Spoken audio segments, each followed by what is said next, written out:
Miracle. Pernahkah Anda membayangkan sebuah jalur spiritual yang tidak mengajak Anda berlari menuju cahaya, tetapi justru menuntun Anda untuk berjalan tegap menembus jantung kegelapan? Sebuah ajaran kuno yang berani menantang batas-batas ketakutan manusia yang paling purba. Kematian, kehancuran, bahkan dosa itu sendiri. Jalan ini disebut-sebut mampu menghancurkan belenggu pikiran dalam sekejap.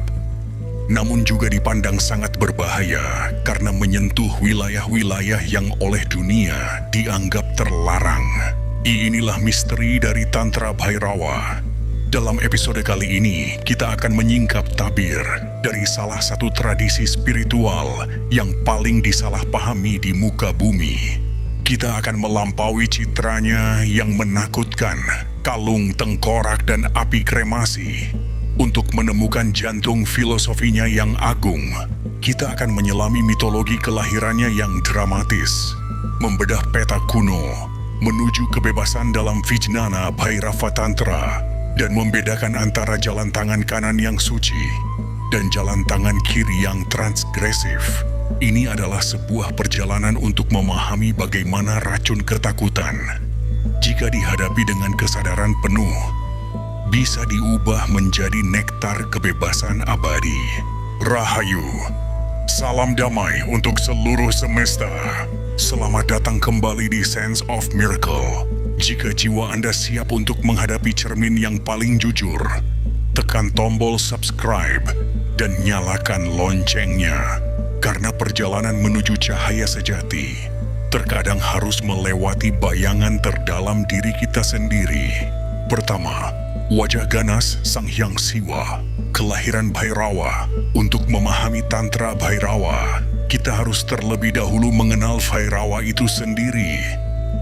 Ia adalah manifestasi dari Dewa Siwa, tetapi bukan Siwa dalam wujudnya yang tenang sebagai seorang yogi di puncak Kailash.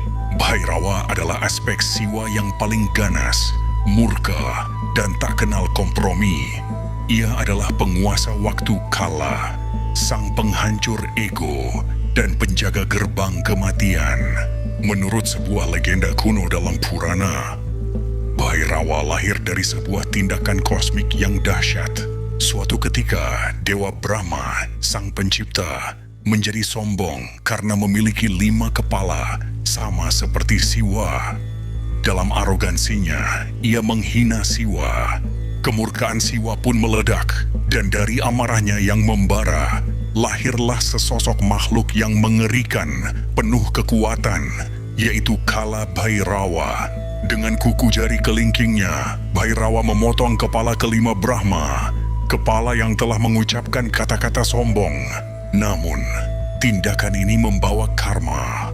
Kepala Brahma melekat di tangan Bhairava, dan ia dikutuk untuk mengembara sebagai seorang pertapa pengemis, Bhikshatana, telanjang, berlumuran abu, dengan mangkuk sedekah dari tengkorak Brahma. Ia harus menjalani penebusan ini hingga dosanya terhapus di kota suci Kashi. Kisah ini bukanlah sekadar mitologi. Ia adalah sebuah alegori spiritual yang dalam.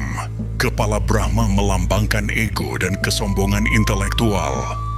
Bhairava, dengan memotongnya, mengajarkan bahwa jalan spiritual terkadang menuntut tindakan radikal untuk menghancurkan ego. Pengembaraannya sebagai pengemis yang terbuang mengajarkan bahwa untuk menemukan kebenaran, seseorang harus berani melepaskan status sosial, kenyamanan, dan menjadi orang luar. Inilah fondasi dari jalan Bhairava, keberanian untuk menghancurkan ilusi, bahkan jika itu menyakitkan. Kedua, peta kuno menuju kebebasan Vijnana Bhairava Tantra. Jantung dari ajaran ini tertuang dalam sebuah naskah kuno yang luar biasa, Vijnana Bhairava Tantra. Teks yang diperkirakan berasal dari abad ke-8 ini bukanlah sebuah kitab teologi yang rumit. Ia adalah sebuah manual praktis, sebuah dialog antara Bhairava, Siwa, dan permaisurinya, Bhairavi, Shakti, di mana sang dewi bertanya tentang cara mencapai realisasi tertinggi. Jawaban Bhairawa bukanlah dogma, melainkan 112 teknik meditasi atau dharana yang bisa langsung dipraktikkan. Teknik-teknik ini sangat beragam, menunjukkan bahwa jalan menuju kesadaran bisa ditemukan di mana saja. Ada teknik yang sangat sederhana, seperti mengamati jeda hening di antara tarikan dan hembusan napas. Dalam ruang kosong singkat itu, kesadaran murni dapat dialami, merenungkan langit biru yang tak berbatas, hingga pikiran menyatu dengan keluasannya, mendengarkan suara instrumen musik, dan terus mengikutinya, hingga sumber suara itu lenyap ke dalam keheningan batin. Namun, ada juga teknik-teknik yang lebih radikal yang menjadi ciri khas jalan Bhairawa. Merenungkan tubuh ini seolah-olah telah terbakar menjadi abu. Untuk melepaskan keterikatan pada bentuk fisik, duduk di tempat yang sunyi dan menakutkan seperti kuburan untuk menghadapi dan melampaui rasa takut akan kematian. Merasakan emosi yang kuat seperti amarah atau hasrat secara total tanpa menghakiminya, hingga energi emosi itu kehilangan kekuatannya dan berubah menjadi kesadaran murni. Inti dari ke-112 metode ini sama. Kebebasan tidak ditemukan dengan lari dari pengalaman, tetapi dengan menyelaminya secara total, hingga kita menemukan keheningan yang menjadi dasar dari semua pengalaman. Ketiga, jalan tangan kiri versus jalan tangan kanan. Untuk memahami mengapa Tantra Bhairawa begitu kontroversial, kita perlu memahami dua cabang besar dalam Tantra: Dakshinachara, jalan tangan kanan, dan Vamachara, jalan tangan kiri. Dakshinachara adalah jalan yang lebih umum diterima.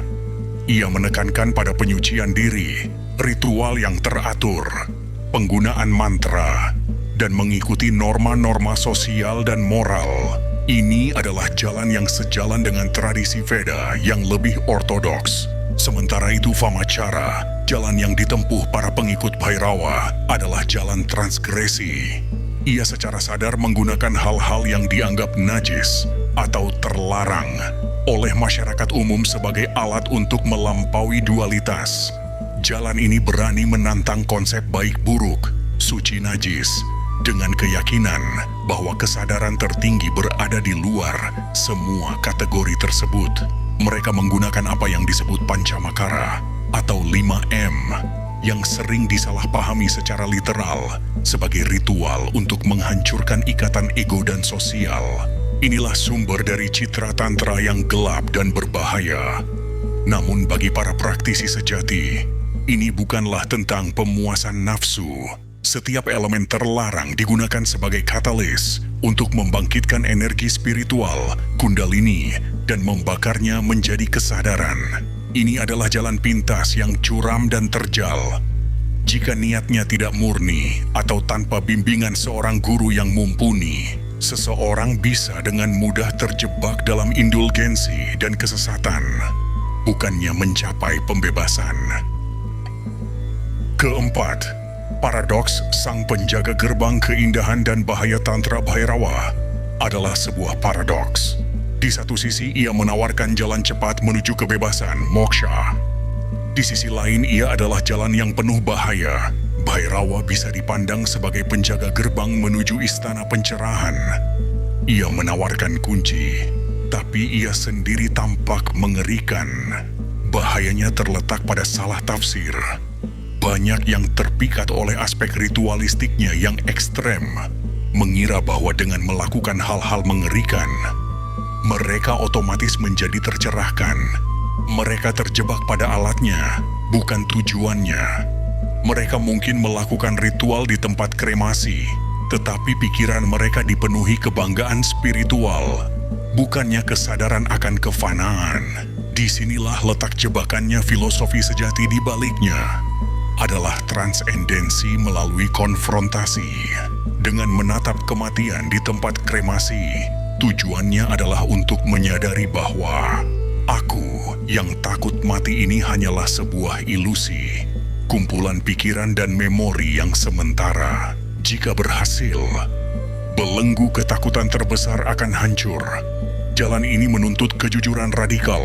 Ia memaksa kita untuk menghadapi semua iblis di dalam diri kita. Keserakahan, kebencian, ketakutan, dan nafsu. Bhairawa tidak meminta kita menyangkalnya. Ia meminta kita menatapnya tanpa gentar, sampai kita sadar bahwa iblis-iblis itu hanyalah energi yang kehilangan arah. Kelima, relevansi kosmik di era modern menghadapi Bhairawa dalam diri. Kita mungkin hidup jauh dari tempat kremasi di India. Namun, bukan berarti ajaran Bhairawa tidak relevan. Justru sebaliknya, medan pertempuran kita ada di mana-mana. Kuburan modern kita adalah rasa takut akan kegagalan dalam karir. Darah adalah luka emosional dan trauma masa lalu yang kita hindari. Malam gelap adalah depresi dan kecemasan yang membayangi jiwa. Kematian adalah ketakutan kita akan kehilangan orang yang dicintai, kehilangan identitas, atau menghadapi ketidakpastian masa depan. Tantra Bhairawa dalam konteks modern bukanlah tentang melakukan ritual aneh. Ia adalah tentang keberanian untuk duduk diam di tengah badai emosi kita. Berani merasakan kecemasan tanpa lari ke distraksi. Berani menghadapi kesedihan tanpa menutupinya dengan kepura-puraan. Berani mengakui sisi gelap kita tanpa menghakimi. Ketika kita berani melakukan ini, kita sedang mempraktikkan inti dari ajaran Bhairawa. Kita sedang mengubah racun menjadi obat. Kita menyadari bahwa di balik setiap ketakutan ada kekuatan. Di balik setiap kegelapan ada potensi cahaya. Semua itu hanyalah energi yang menunggu untuk ditransformasikan oleh api kesadaran kita. Kita telah menapaki jalan berliku dari Tantra Bhairawa. Sebuah ajaran yang tampak gelap di permukaan, namun di kedalamannya menyimpan cahaya kebijaksanaan yang membutakan. Ia bukanlah tentang memuja kegelapan, melainkan tentang keberanian menembus kegelapan untuk menemukan kebebasan yang sejati. Simbol tengkorak dan abu kremasi bukanlah ajakan untuk menjadi jahat, melainkan pengingat keras bahwa segala sesuatu di dunia ini, tubuh kita, harta kita, status kita hanyalah sementara, dan yang abadi hanyalah kesadaran murni, sumber dari segala keberadaan. Maka saat Anda mendengar lagi tentang Tantra Bhairawa, jangan hanya terpaku pada mitosnya yang menakutkan. Lihatlah kedalaman filosofinya. Tanyakan pada dirimu sendiri, apa ketakutan terbesar yang masih membelenggu hidupku?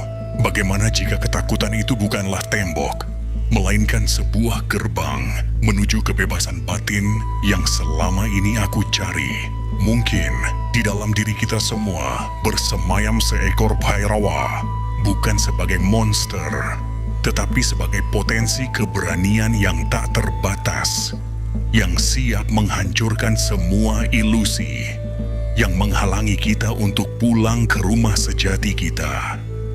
Kesadaran yang murni dan merdeka. Rahayu.